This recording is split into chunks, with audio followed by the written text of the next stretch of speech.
Hello everyone, আশা করি তোমরা সকলে ভালো আছো, সুস্থ আছো।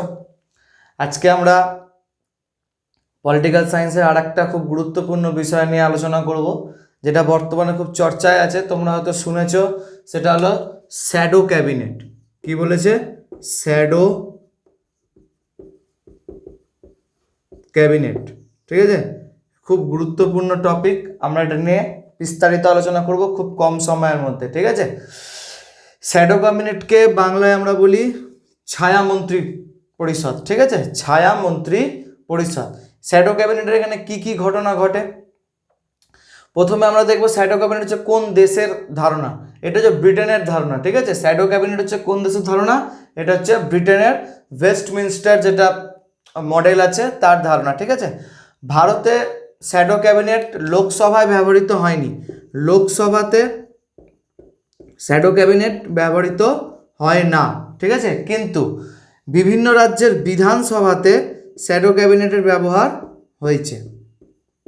আমরা যদি বিভিন্ন রাজ্যের বিধানসভা দেখি তাহলে শ্যাডো ক্যাবিনেটের ব্যবহার হয়েছে। এবং এটার সাথেই কারেন্ট অ্যাফেয়ার্সের একটা বিষয় চলে আসে, যেটা নিয়ে আমরা আলোচনা করব। সেটা হলো উড়িষ্যায়। আমরা জানি 1 মাস আগে উড়িষ্যাতে বিধানসভা নির্বাচন হয়ে গেছে এবং সেখানে বিজেপি, বহু পুরাতন পার্টি বিজেডি অর্থাৎ বিজু জনতা দল, অর্থাৎ যেটা নবীন পটনায়কের পার্টি, তাকে পরাজিত করে দিয়ে বিজেপি প্রথমবার ক্ষমতায় এসছে। ঠিক আছে, আর উড়িষ্যার নতুন মুখ্যমন্ত্রী বিজেপি থেকে কে হয়েছে? মোহন চন্দ্র মাঝি হয়েছে। ঠিক আছে, এগুলো মনে রাখবে, তোমরা নোট করে নিও। উড়িষ্যার নতুন মুখ্যমন্ত্রী কে হয়েছে? মোহন চন্দ্র মাঝি হয়েছে। ঠিক আছে, নবীন পটনায়ককে হারিয়ে বিজেপি ক্ষমতায় এসছে। নবীন পটনায়কের পার্টির নাম কি? বিজেডি। কি পার্টি বললাম? বিজেডি, বিজু জনতা দল।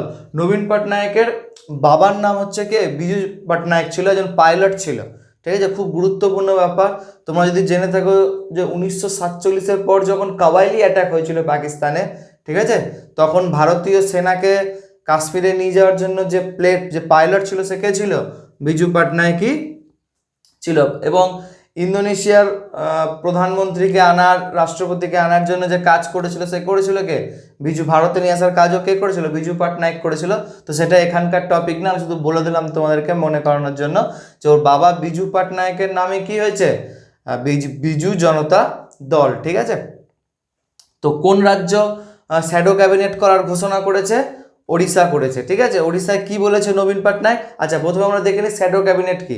শ্যাডো ক্যাবিনেট হচ্ছে আর কিছুই না। শ্যাডো ক্যাবিনেট হচ্ছে নর্মালি যেরকম যে পার্টি ক্ষমতায় থাকবে আর যে পার্টি বিপক্ষে থাকবে, বিপক্ষের পার্টি মানে অপোজিশনের যে পার্টি থাকবে, ও একদম যে পার্টি ক্ষমতায় থাকবে তার মতো কাজ করবে। অর্থাৎ ওখানে যেরকম ক্ষমতায় যে পার্টি থাকবে, ওই পার্টিতে যদি গৃহমন্ত্রী হয় তাহলে এখানেও গৃহমন্ত্রী থাকবে। মানে ওই পার্টি, ক্ষমতায় থাকা পার্টি যেরকমভাবে কাজ করবে সেরকমভাবেও কাজ কে করবে? অপোজিশন পার্টিও সেরকমভাবে কাজ করবে। ওখানে কৃষিমন্ত্রী হবে, এখানেও কৃষিমন্ত্রী হবে। ওখানে অর্থমন্ত্রী হবে, বিপক্ষেও একজন করে অর্থমন্ত্রী হবে। ঠিক আছে, তো নবীন পটনায়ক এরকম 50 জনের বিধায়ককে ওরকম মন্ত্রিমণ্ডল তৈরি করে দিয়েছে। ঠিক আছে, এখানে কাজ কি হবে?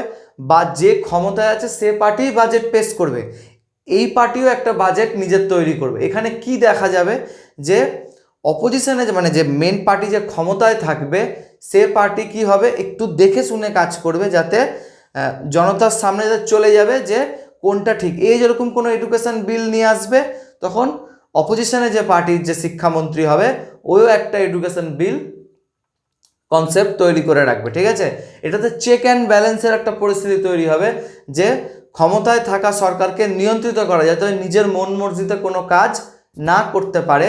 সেই কারণে কি তৈরি করা হয়? শ্যাডো ক্যাবিনেটের কনসেপ্ট তৈরি করা, যাতে মেন ক্ষমতায় থাকা পার্টিকে যাতে কাউন্টার করা যায়। ঠিক আছে, বেশি কিছু না, এটাই হচ্ছে ধারণা। কাউন্টার করাই হচ্ছে মেন সিদ্ধান্ত। ঠিক আছে, ভারতের লোকসভাতে শ্যাডো ক্যাবিনেটের কোনো ধারণা নেই। এটা হচ্ছে ইউকে মানে ইউনাইটেড কিংডম, ইংল্যান্ডের ওয়েস্টমিনস্টার, ব্রিটেনের মডেল থেকে এটা নেওয়া। ভারতের বিধানসভার ক্ষেত্রে সর্বপ্রথম যদি আমরা দেখি শ্যাডো ক্যাবিনেট, মহারাষ্ট্রতে শ্যাডো ক্যাবিনেট বিজেপি আর শিবসেনা, আগে তো বিজেপি আর শিবসেনা জোটে ছিল, এখন আলাদা হয়ে গেছে। মহারাষ্ট্রতে বিজেপি আর শিবসেনা একত্রিতভাবে কংগ্রেসের বিরুদ্ধে শ্যাডো ক্যাবিনেট তৈরি করেছিল। তারপর যদি প্রথম মহারাষ্ট্রতেই দেখা যায় ভারতের ক্ষেত্রে। আর যদি আমরা দেখি দিল্লিতে, পাঞ্জাবে, গোয়াতেও শ্যাডো ক্যাবিনেট তৈরি হয়েছে, মধ্যপ্রদেশেও কংগ্রেস শ্যাডো ক্যাবিনেট তৈরি করেছে। ঠিক আছে, তাহলে শ্যাডো ক্যাবিনেট কোন দেশের? ব্রিটেনে। শ্যাডো ক্যাবিনেট কিছুই না, ক্ষমতায় থাকা পার্টি যে কাজগুলো করবে অপোজিশন পার্টি সেই একই কাজ করবে। ঠিক আছে, ওখানেও কৃষিমন্ত্রী হবে, এখানেও কৃষিমন্ত্রী আসবে। ঠিক আছে, ওখানেও কৃষিমন্ত্রী কৃষকদের জন্য বিল নিয়ে আসবে, এখানকারও যে কৃষিমন্ত্রী ওও কৃষিদের জন্য বিল তৈরি করে রাখবে। ঠিক আছে, এবার ওর বিলকে ব্যালেন্স করার জন্য যে দুজনের মধ্যে কতটা, যে তাহলে জনগণ যাতে বুঝতে পারে যে কে কোনটা ভালো আর কোনটা খারাপ। ঠিক আছে, এটাই হলো শ্যাডো ক্যাবিনেটের ধারণা। আশা করি তোমরা বিষয়টি বুঝতে পেরে গেছো। খুব ছোট্ট টপিক, তাড়াতাড়ি তোমরা বুঝে নেবে। আশা করি তোমাদের চ্যানেল ভালো লাগছে। চ্যানেলকে লাইক করো, শেয়ার করো, সাবস্ক্রাইব করো। Thank you.